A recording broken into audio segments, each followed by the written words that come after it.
Sugar के मरीजों में कोलेस्ट्रॉल लेवल रहना ज्यादा रहना आम सी बात है। बल्कि हर दूसरा जो शुगर का मरीज है वो ये शिकायत करता है कि मेरा कोलेस्ट्रॉल लेवल ज्यादा है। इसकी क्या वजह है और किस तरीके से एक डायबिटिक पेशेंट या ऐसा बंदा जो डायबिटिक पेशेंट नहीं भी है वो अपने कोलेस्ट्रॉल लेवल कम कर सकता है? ऐसा क्या तरीका है घर पे रह के ये विदाउट मेडिसिन? इस बारे में मैं आज आपके साथ डिस्कशन करूंगा। तो सबसे पहले तो हमें यह मालूम होना चाहिए कि कोलेस्ट्रॉल एक्चुअल में है क्या। ये बेसिकली एक वैक्सी टाइप फैट होता है। अब जिस तरह एक वैक्स होती है, वैक्सी टाइप एक फैट होता है जो कि आपके ब्लड के अंदर या आपके सेल्स के अंदर पाया जाता है, जिस्म के अंदर। ये हमारे जिस्म के लिए बहुत जरूरी है। कैसे? ये हमारी बॉडी के अंदर जो हॉर्मोन्स होते हैं या वाइटामिन होता है या सेल वॉल्स होती हैं, ये जो टिश्यूज होते हैं बॉडी के अंदर, ये उनकी प्रोडक्शन के अंदर बड़ा अहम किरदार अदा करता है। सो हम ये नहीं कह सकते कि कोलेस्ट्रॉल लेवल हमारी बॉडी के लिए नुकसान दिया। ये हमारी बॉडी के लिए अच्छा होता है, लेकिन एक लिमिट तक अच्छा होता है। ये बेसिकली एक लिपोप्रोटीन्स कह ले उसकी शक्ल में आपको ब्लड के थ्रू कैरी होता है, ये जो कि जिस्म के मुख्तलिफ हिस्सों तक जाता है। अब मसला तब आता है कि जब हमारे जो डायबिटिक पेशेंट हैं उनकी जो शुगर अनकंट्रोल्ड रहती है, उसकी वजह से एक तो ये भी आती है, हमारे जो आर्टरीज होती हैं, हमारी जो वेन्स होती हैं, ब्लड वेन्स होती हैं, वो बारीक हो जाती हैं बहुत ज्यादा, जिसकी वजह से ये समटाइम्स उनके अंदर स्टक आ जाता है, उनके अंदर जम जाता है, ये वेन्स ब्लॉक कर देता है, जिसकी वजह से मसले मसाइल पेश आते हैं। और दूसरा, चूंकि जब कोलेस्ट्रॉल लेवल होगा उसके साथ ट्राइग्लिसराइड्स भी साथ कैरी होता है कोलेस्ट्रॉल लेवल के साथ लिपोप्रोटीन्स की शक्ल में। तो अक्सर औकात इसलिए जब कोलेस्ट्रॉल लेवल हाई होता है तो जब आप देखते हैं तो ट्राइग्लिसराइड्स लेवल भी हाई होता है, आप जब अपना टेस्ट वगैरह करवाते हैं। अब ये तो मसला डायबिटिक पेशेंट के साथ होता ही होता है। अब इससे बचा कैसे जाए, इसका तरीकेकार क्या है? सबसे पहली बात तो यह है कि शुगर के मरीजों को अपना ब्लड शुगर लेवल कंट्रोल करना पड़ेगा।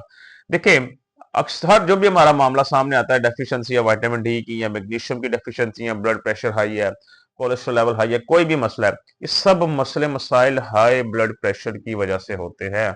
हाई ब्लड प्रेशर और हाई ब्लड शुगर, ये दो चीजें, हाई ब्लड प्रेशर और हाई ब्लड शुगर, ये दो चीजें मजीद बीमारियों को जन्म देती हैं। तो अगर हर बीमारी को आप समझ खत्म करना चाहते हैं, क्योंकि ये होती है इंसुलिन रेजिस्टेंस की वजह से, और इंसुलिन रेजिस्टेंस ही असल जड़ है हर बीमारी की, चाहे ब्लड प्रेशर है चाहे आपका ब्लड शुगर है। सो अपने इंसुलिन रेजिस्टेंस को खत्म करें, उससे कम करें, आपका शुगर लेवल ऑटोमेटिकली नॉर्मल हो जाएगा। और जब शुगर लेवल नॉर्मल होगा, आपका आपका कोलेस्ट्रॉल लेवल भी बेहतरी की तरफ ऑटोमेटिकली आने लग जाएगा। इससे आपका ब्लड प्रेशर भी कंट्रोल होगा, क्योंकि जब कोलेस्ट्रॉल लेवल आपका वेन्स के अंदर, आर्टरीज के अंदर जो है वो ब्लॉक करेगा उन्हें, आपका ब्लड प्रेशर भी हाई होगा। ब्लड प्रेशर हाई होगा मुसलसल, या कोलेस्ट्रॉल लेवल ज्यादा रहेगा तो जिसमें इसका मतलब ये है आपके वेन्स के अंदर, आर्टरीज के अंदर जो फैट का कंटेंट है, चर्बी है, वो ज्यादा हो गई है, जिसकी वजह से आपको हार्ट अटैक का मसला भी बन सकता है। आपको कार्डियोवैस्कुलर डिजीज वगैरह भी जो है ना इसकी वजह से काफी होती हैं। तो इससे बचने के लिए सबसे पहला यही है कि जो अपना जो है वो ब्लड शुगर लेवल को कंट्रोल करें। और ब्लड शुगर लेवल को कंट्रोल करने के लिए सबसे बेहतरीन जो टैक्टिक्स है वो यही है कि आप जो है अपना इंसुलिन रेजिस्टेंस को कम करें। दूसरा, अपनी वॉक करें। वॉक तीन तरह की होती है, एक आप स्लो स्लो चलते हैं, एक आप भागते हैं। एक होता है ना आप भाग रहे हैं ना चल रहे हैं, तेज वॉक कर रहे हैं, जिसको हम ब्रिस्क वॉक कहते हैं। एक होता है आप वॉक कर रहे हैं, एक होता है जॉगिंग जिसमें भागते हैं। दरमियानी पोजीशन आपकी जो है ना इसमें सिचुएशन जाती है, उसके अंदर होता है ब्रिस्क वॉक, इसमें आप तेज चलते हैं। ब्रिस्क वॉक सबसे बेहतरीन आपकी जो है ना वो एक्सरसाइज है। ब्रिस्क वॉक करें, रोजाना तेज चलना शुरू करें, आपका कोलेस्ट्रॉल लेवल उससे भी कम होगा। पानी ज्यादा पिए, वो भी आपको फायदा देगी। अब आते हैं खाने पीने में, कौन सी खुराक लेनी चाहिए, जो कि सबसे बड़ा मसला है, क्योंकि हमने 2-3 टाइम रोजाना की बुनियाद पे खाना है, और हम क्या ऐसा इंटेक करें जिससे हमारा जो है वो कोलेस्ट्रॉल लेवल कम हो जाए। सबसे पहले तो हाई फाइबर फूड लें, ऐसा फूड लें, ऐसी खुराक लें जिसमें फाइबर का कंटेंट ज्यादा हो। मैं अक्सर आपको ये बात कहता हूं। और ऐसी कौन सी खुराक है इसमें फाइबर का कंटेंट ज्यादा है? इसके अंदर हमारे पास सबसे पहले तो वही सीड्स की अगर बात करूं तो इसके अंदर आपके पास जो है वो अलसी के बीज आपके पास आते हैं। अलसी के बीजों का इस्तेमाल करें। फ्लैक्सीड जिसे आप कहते हैं, उसको ग्राउंडेड करके बेशक जो है ना आप उनको पाउडर बना के उसको आटे में थोड़ा डाल लिया करें, या उसको जो है ना आप वैसे ही थोड़ा सा आप वैसे ही पानी के अंदर डाल के इस्तेमाल कर लें, या वैसे ही खास को जो होते हैं ये सीड्स की फॉर्म में जो होते हैं, इनको थोड़ा सा रोस्ट कर लें, ऐसे ही तवे के ऊपर बिना घी के बगैर जब थोड़ा सा रोस्ट हो जाए, फिर आप उसको क्या करें, एक चम्मच पिए मुंह में डाल के उसको पानी से जो है वो अंदर ऐसे ही निकल ले। तो ये 2-3 तरीके हैं, इसको फ्लैक्स सीड का इस्तेमाल करें, अलसी की बीजों का, ये आपका कोलेस्ट्रॉल लेवल बहुत हद तक कम करते हैं। इसके अलावा चिया सीड्स हो गए आपके, आपके पंपकिन सीड्स हो गए आपके, इन चीजों का इस्तेमाल करें, ये आपका जो है वो कोलेस्ट्रॉल कम करने में आपकी मदद करेंगे। खाने की बात करें तो खाने में सब्जियों का ज्यादा इस्तेमाल करें, फ्रेश फ्रूट्स का ज्यादा इस्तेमाल करें, चिकनाई वाली चीजें छोड़ दें। बड़ा गोश्त जिसे आप लोग कहते हैं बीफ हो गया, बिकॉज बीफ के अंदर बहुत फैट होता है, नेचुरल फैट पाया जाता है, लेकिन कोलेस्ट्रॉल के लिए वो अच्छा नहीं होता इतना। खाना है तो बहुत लीन मीट खाएं जिसके अंदर फैट का कंटेंट ना होने के बराबर हो, बहुत स्मॉलर साइज के अंदर। चिकन आप स्मॉलर साइज में ले सकते हैं, बिकॉज चिकन के अंदर फैट्स नहीं होते। आपको जो मटन और बीफ है इनसे थोड़ा परहेज करें, जो रेड मीट जिसे आप लोग कहते हैं, तली हुई चीजों से परहेज करें, आप लोग तली हुई चीजें ना खाएं। अब आती है वो चीज जो कि हमारा छुपा हुआ दुश्मन है। मैं इस पे भी पूरी डिटेल वीडियो बनाई हुई है, शायद कुछ लोगों ने उस चीज को सीरियस नहीं लिया। हमारे जो कुकिंग ऑयल्स हैं जिन पे हम खाना पकाते हैं घरों के अंदर, ये सबसे बड़ी वजह है आपके कोलेस्ट्रॉल लेवल बढ़ाने की, आपकी ब्लड शुगर लेवल बढ़ाने की, आपके अंदर इंसुलिन रेजिस्टेंस पैदा करने की, क्योंकि ये आगे जाकर हमारे बॉडी के अंदर, हमारी आर्टरीज के अंदर, हमारी वेन्स के अंदर ये ब्लॉकेज पैदा करते हैं, ये फैट का कंटेंट बढ़ाते हैं, जिसकी वजह से कोलेस्ट्रॉल लेवल बढ़ता है और हमें 100 मसले मसाइल पेश होते हैं। यही बॉडी में इंसुलिन रेजिस्टेंस पैदा करते हैं, ये हमारे सेल्स की वर्किंग को डैमेज करते हैं, जिसकी वजह से आप टाइप 2 डायबिटीज में कन्वर्ट हो जाते हैं और बॉडी में इंसुलिन रेजिस्टेंस क्रिएट हो जाती है।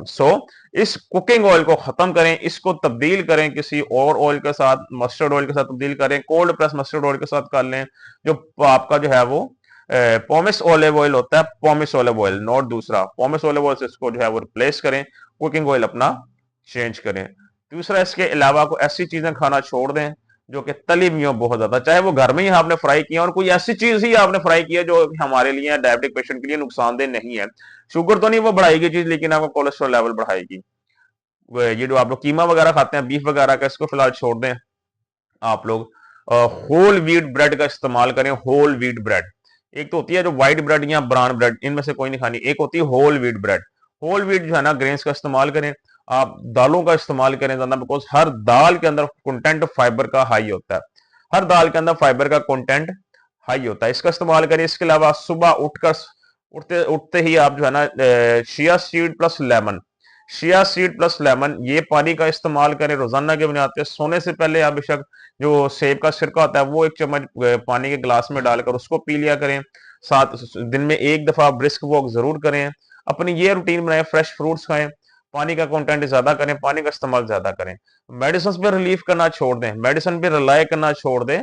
जितना मेडिसिन पे रिलाई करेंगे उतना ही एक चीज से निकल कर दूसरी चीज में फंसेंगे, एक चीज से निकलेंगे दूसरी में फंसेंगे। कई दफा ऐसा हुआ है, एक चीज से निकलेंगे भी नहीं, दूसरी में भाग जाएंगे। उसकी मेडिसिन खाएंगे कि आप उसकी खाएंगे। मेडिसिन को छोड़ दें, अपने डाइट के साथ चीजों का इलाज करना सीखें। तो ये वो तमाम तकरीबन आपकी डाइट है, इसको लें आप लोग। इसके अंदर बहुत ज्यादा चिकनाई वाली जो है वो डेयरी प्रोडक्ट्स भी ना लें, बहुत ज्यादा जो देसी घी आप लोग खाते हैं, या आप लोग जैसे ये कहते हैं उससे मक्खन हो गया बहुत ज्यादा, या दूध के गिलास आप लोग पीते हैं, दही बहुत ज्यादा खाते हैं, ये इनके अंदर हाई फैट जिनके अंदर होता है, ये चीज भी ठीक नहीं है। चिकनाई वाली चीजें भी नहीं खानी, हाई फैट वाली चीज भी कोई नहीं खानी, जो मैंने भी आपको बताई है। इनसे परहेज कर लें, तब तक परहेज कर लें जब तक आपका कोलेस्ट्रॉल लेवल नॉर्मल नहीं आ रहा था। जब कोलेस्ट्रॉल लेवल देखिए नॉर्मल हो गया, फिर इन चीजों को नॉर्मल रूटीन में बिल्कुल थोड़ा थोड़ा करके इस्तेमाल करना आप शुरू कर सकते हैं। सफेद चनों का इस्तेमाल करें ज्यादा से ज्यादा, काले चनों का इस्तेमाल करें, आप लोग हरे पत्तों की सब्जियों का इस्तेमाल करें ज्यादा से ज्यादा, इन चीजों का इस्तेमाल करें। इनसे इंशाल्लाह आपका कोलेस्ट्रॉल लेवल नॉर्मल होगा। और ना ही कोलेस्ट्रॉल लेवल नॉर्मल होगा, ये वो चीजें हैं जिनके अंदर कार्बोहाइड्रेट्स भी ना होने के बराबर है। कार्बोहाइड्रेट्स भी बहुत थोड़े हैं, लो कार्बोहाइड्रेट्स हैं। इसका मतलब ये है कि आपका कोलेस्ट्रॉल लेवल तो नॉर्मल करेगी करेगी, ये आपका शुगर लेवल भी कंट्रोल करेगी। इसके साथ साथ तो शुगर लेवल भी कंट्रोल होगा, कोलेस्ट्रॉल भी कंट्रोल होगा, तो ओवरऑल आपकी बॉडी जो है वो अच्छी, बेहतर और फिट कंडीशन में आ जाएगी। तो इन चीजों का इस्तेमाल करें, इंशाल्लाह आप अपनी बेहतरी जरूर महसूस करेंगे। इंशाल्लाह कल दोबारा आपसे मुलाकात होगी। अपना ख्याल रखिएगा। अल्लाह हाफिज।